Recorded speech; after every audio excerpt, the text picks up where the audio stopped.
Okay guys, Mark here. Hope you guys are doing well. I hope many of you, like me, are enjoying watching these dumbass libtards protest at the airports. Now, we need to get to some facts, and we're going to drop some knowledge on you. It's going to put some of these dumbass libtards in their place. Some of the stuff they're doing is so incredibly hypocritical. It's almost hard to know where to begin sometime, but right now, let's begin right here with this Muslim ban. Now, some people on other channels are going to try to convince you that it is not a Muslim ban, but that's exactly what it is. The problem is, uh, an actual Muslim ban is illegal as it stands right now.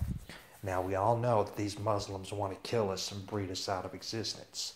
If you haven't seen with open gates or you haven't been paying to the terrorist attacks that seem to happen on a daily basis, they're always tied to radical jihadist Muslims, right? It happens over and over again, and at some point it needs to stop. And the number one job of the federal government is trade and defense, and I would say keeping people out of our country who want to kill Americans and breed them out of existence would be a pretty damn good part of defense. So, legally, they can't ban Muslims. As we know, this is a Christian nation. We have a Christian pro-life president who believes in God, the God on which this nation's constitution was founded. And he is devoted to getting the Muslims from coming into our country and getting the Christians who are getting their heads chopped off over in the Middle East and getting them the hell out of there. I guess this is a terrible idea. This is actually pretty freaking wonderful. Now, let's dive into this.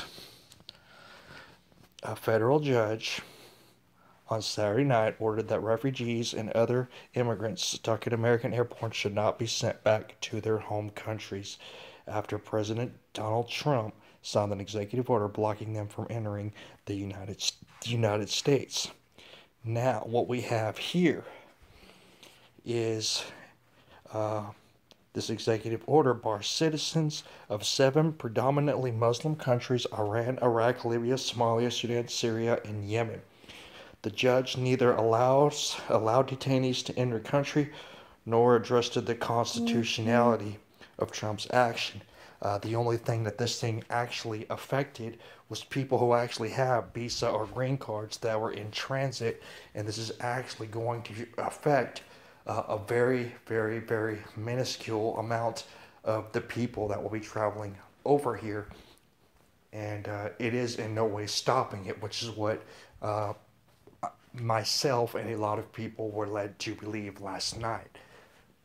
That is by no means the case, as you can see from this tweet right here from Jessica Huseman. Clarification: state covers the airport detainees and those currently in transit, doesn't change the ban going forward. Now, one of the things that you will hear a lot of a lot of the other channels talking about is why were these 7 countries picked by Trump, and why were some of these other countries not picked?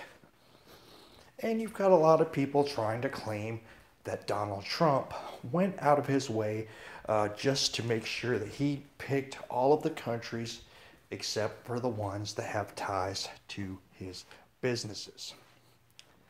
But guess what? Donald Trump did not choose this list. Back in 2013, maybe you leftist libtards seem to have forgot,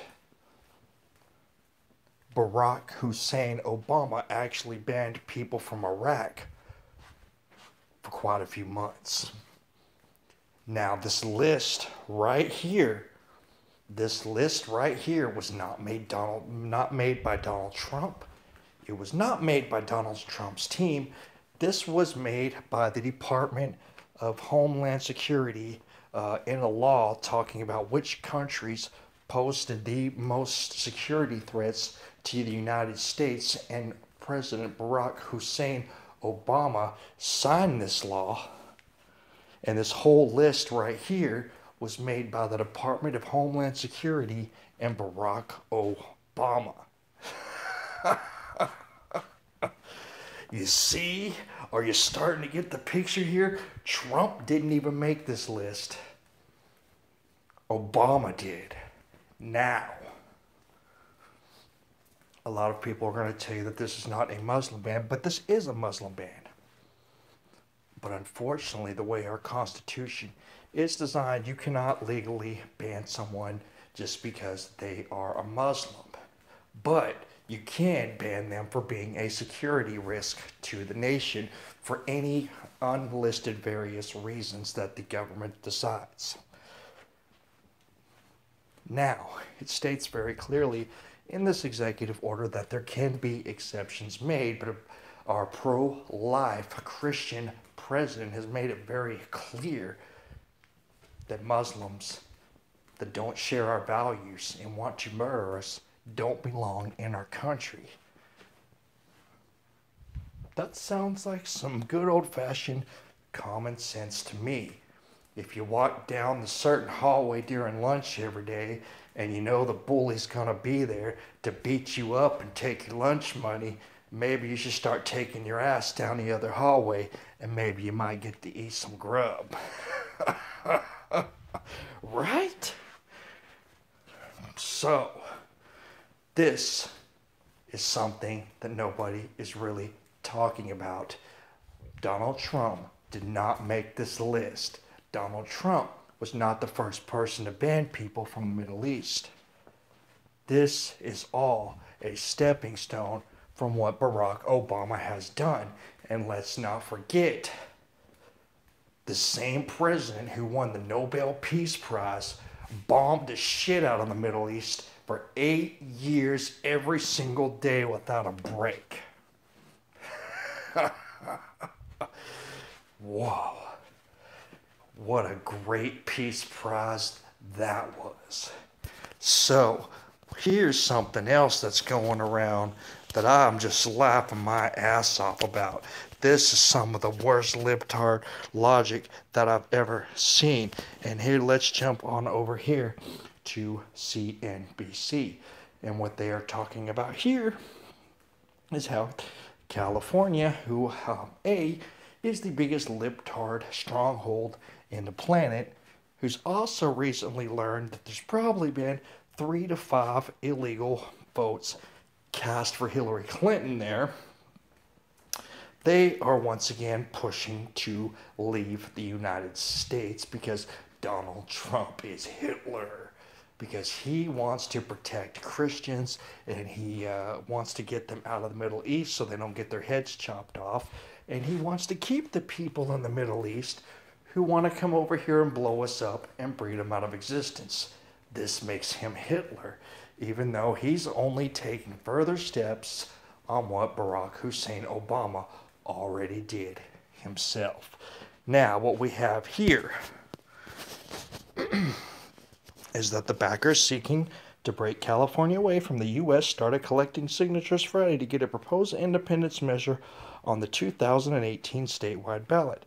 This isn't the first time that California secession has been attempted, but leaders say the previous tries were mostly about building awareness of the issue and increasing public support.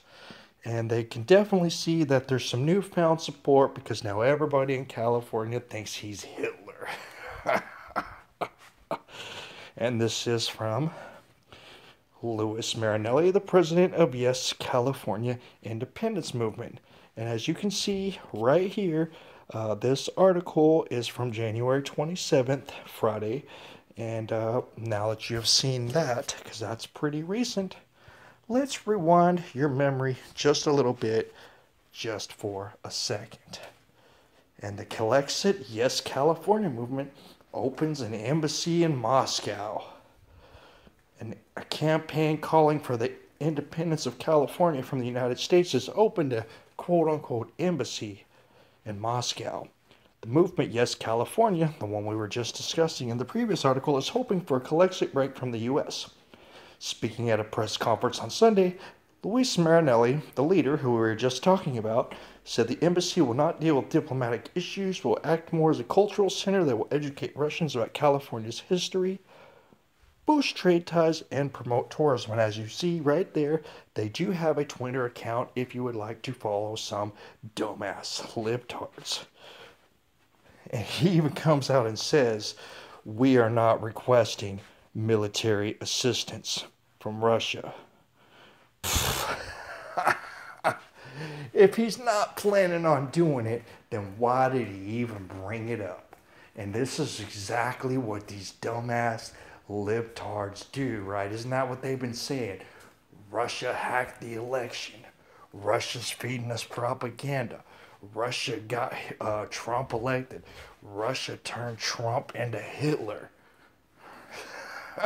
Right? Everything's Russia's fault. Russia's the bad guy in anything. And when they want to turn and break away from the United States, the very first person that they turn to in another country to get help is Russia. Now, if that isn't funny enough, let's show you a little bit of a contrasting view from another side of the country here in my neck of the woods, here in Texas.